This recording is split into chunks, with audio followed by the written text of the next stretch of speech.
تو مخصوص جگہ جس جگہ پر نبی نے نشان لگایا وہاں جائے گا تو نماز پڑھے گا. زکات دینی ہے تو جس جگہ پر اللہ کے نبی نے نشان رکھا ہے وہاں جا کر وہ قربانی رکھے گا. اس کی قبول یا نہ قبول کی علامت آ جائے گی. مثال کے طور پر اللہ کے ایک نبی گزرے ہیں جن کو اللہ نے ہوا پر حکومت عطا فرمائی, جن کا تخت ہواؤں میں اڑتا تھا, جن کے تابع تھے, ہوائیں جن کے تابع تھی, نبی ہوا پر پرواز کرتے تھے. اب اگر کوئی امتی چاہے کہ میں اس نبی کی تابعداری فرما برداری کروں تو کہاں سے تم ہوا پر تسلط قائم کرو گے؟ کیسے ہوا کو مسخر کرو گے؟ کیسے ہوا پر تخت اڑاؤ گے؟ کیسے جنوں کو اپنے قبضے میں لو گے؟ آؤ ذرا تمہیں مدینے لے جاؤں. اللہ نے کتنی آسان کر دی ہمارے لیے مسلمانی. اللہ نے کتنی آسانیاں پیدا کر دی ہمارے لیے. آقا کونین صلی اللہ علیہ وسلم سرکار نے زندگی کا کوئی پہلو نہیں چھوڑا کہ جس پہلو پر سرکار نے ہمیں عمل کر کے نہیں دکھایا. ہر پہلو پر سرکار نے عمل فرمایا.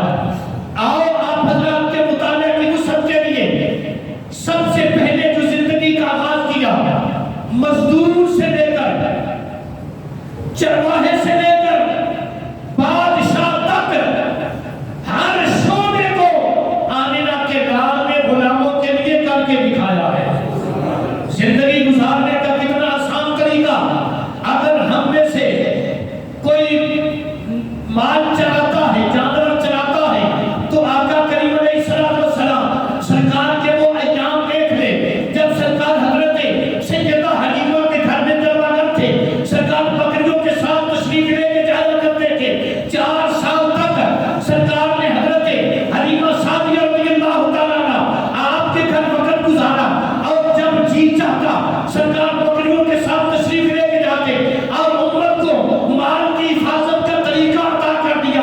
اگر کوئی بندہ چاہتا ہے کہ میں تجارت کرنا چاہتا ہوں تو وہ سرکار مدینہ صلی اللہ علیہ وسلم سرکار کے مدینے اور مکے کی منڈیوں کا مطالعہ کر لے. اگر کوئی بندہ چاہتا ہے کہ میں بیرون ملک تجارت کروں تو پھر سرکار کی شام میں 2 مرتبہ جلوہ گری کی تجارت کا مطالعہ کر لے, اس کو پتہ چل جائے گا.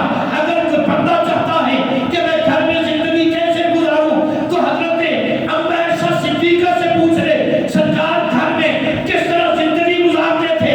اگر کوئی بندہ یہ چاہتا ہے میں اپنی بیویوں کے ساتھ کس طرح وقت گزاروں محبت کے ساتھ تو حضرت سیدہ طیبہ طاہرہ حضرت اما خدیجہ الکبریٰ صدیقہ الکبریٰ آپ کی زندگی کا مطالعہ کر تجھے پتہ چل جائے گا سرکار اپنی بیویوں کے ساتھ کس طرح زندگی گزارتے تھے. آقا کریم آج تو پتہ کیا عرب اور جناب ایشیا کے کئی ملکوں میں یہ آواز سنی جاتی ہے کہ عورت پاؤں کی جوتی ہے, اس کو جوتی تک تصور رکھا جائے. نانا میرے کریم آقا علیہ السلام سرکار کے غلاموں پر غور کرنا. لاہور میں ایک واقعہ ہوا تھا غالباً 1925 میں. غازی علم دین شہید رحمت اللہ تعالی علیہ انہوں نے ایک بندے کو واسل جہنم کیا. اس کا نام تھا راجپال. اس کا نام کیا تھا؟ راجپال. راجپال نے کتاب لکھی تھی, نبی پاک صلی اللہ علیہ وسلم کی گستاخیاں کی تھی. ہم نے یہاں تک تو سنا لیکن کبھی کسی نے بتایا نہیں. اس نے سب سے جو بڑی ہٹ کی تھی وہ نبی پاک صلی اللہ علیہ وسلم کی 11 شادیوں پر کی تھی کہ عام بندے کو 4 شادیوں کی اجازت ہے, مسلمانوں کے نبی نے 11 کیوں کی ہیں؟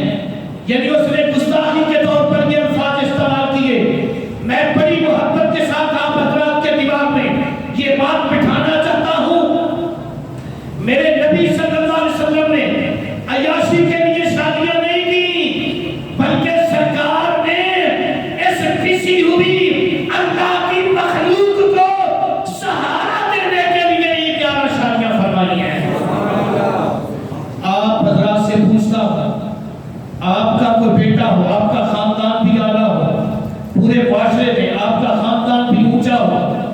آپ کا بیٹا حسین و جمیل بھی ہو، آپ کے بیٹے کی عمر 25 سال ہو، حسن و جمال میں بھی بے مثال ہو، آپ کے پاس دولت بھی ہو اور ہر لحاظ سے آپ کی شہرت بھی اچھی ہو، آپ اپنے بیٹے کے پاس آئیں، کہیں بیٹا میں نے تیرے لیے رشتہ تلاش کر لیا ہے، تو سعادت امان بیٹا تو سر جھکا دے گا، میرے باپ نے میرے لیے فیصلہ اچھا کیا ہوگا۔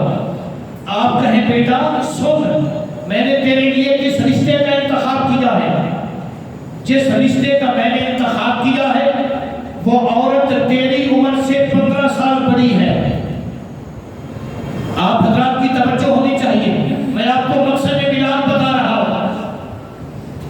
اس عورت کی عمر آپ کی عمر سے 15 سال بڑی ہے، آپ کی عمر 25 سال ہے اور آپ کے لیے جو رشتہ تلاش کیا اس کی عمر 40 سال ہے، اور 2 مرتبہ وہ بیوہ ہو چکی ہے، 3 اولادوں کی ماں بھی ہے، یعنی 2 بیٹے اور 1 بیٹی اس کو فوت تو ہو چکے ہیں، ایک بیٹا تو جوان ہوا حضرت ہارا، اور وہ سرکار کے صحابی بھی بنے۔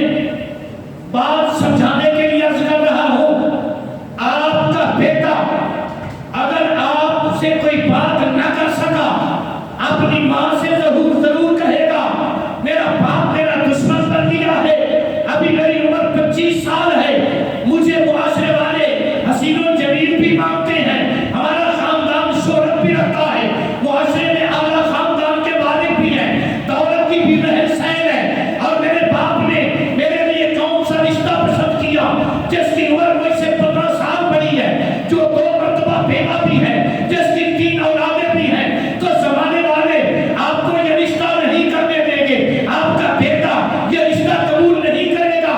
آؤ پھر میں آپ کے دماغ پر دستک دے کر یہ بتلانا چاہتا ہوں، اس کائنات میں ایک ہستی ہے جس کا نام آمینہ کا نام ہے، 25 سال عمر ہے، مشرق سے لے کر مغرب تک، شمال سے لے کر جنوب تک، اس خاندان جیسا کوئی خاندان بھی نہیں ہے، جو حسن و جمال میں بھی بے مثل و بے مثال ہے، جو کردار میں بھی بے مثل و بے مثال ہے، جو بیٹھنے اٹھنے میں بے مثل و بے مثال ہے، جس کو کافر صادق اور امین کے لقب سے پکارتے ہیں، اس نے اس عورت کے ساتھ شادی کر کے کائنات والوں کو بتا دیا کہ میں اس زمانے اس دھرتی پر اپنی رضا کے لیے شادی نہیں کر رہا بلکہ رب کو راضی کرنے کے لیے شادی کر رہا۔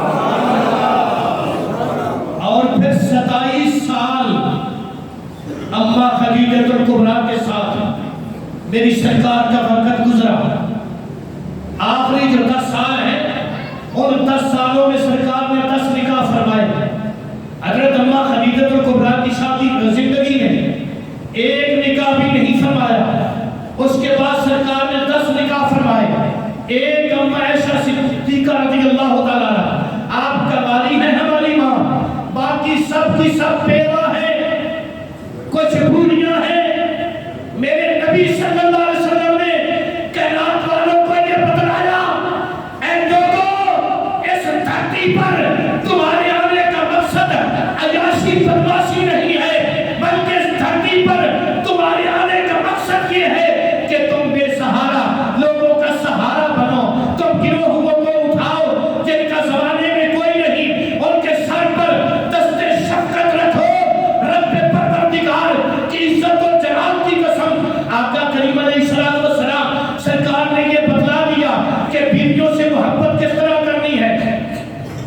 جب اماں خدیجہ الکبریٰ کا وصال ہو گیا، حضرت اماں عائشہ صدیقہ فرماتی ہیں سرکار ہر وقت خدیجہ الکبریٰ کو یاد کرتے تھے، حتیٰ کہ ایک دن میں نے کہہ دیا معلوم یہ ہوتا ہے کہ خدیجہ کے علاوہ اس زمین پر کوئی عورت ہی نہیں۔ سرکار فرماتے ہیں عائشہ تیری یہ بات 100% ٹھیک ہے، خدیجہ وہ ہے جب زمانے والوں نے مجھے ٹھکرایا، عائشہ نے مجھے سینے سے لگایا، جب لوگوں نے مجھے پتھر مارے خدیجہ نے مجھے آسرا دیا۔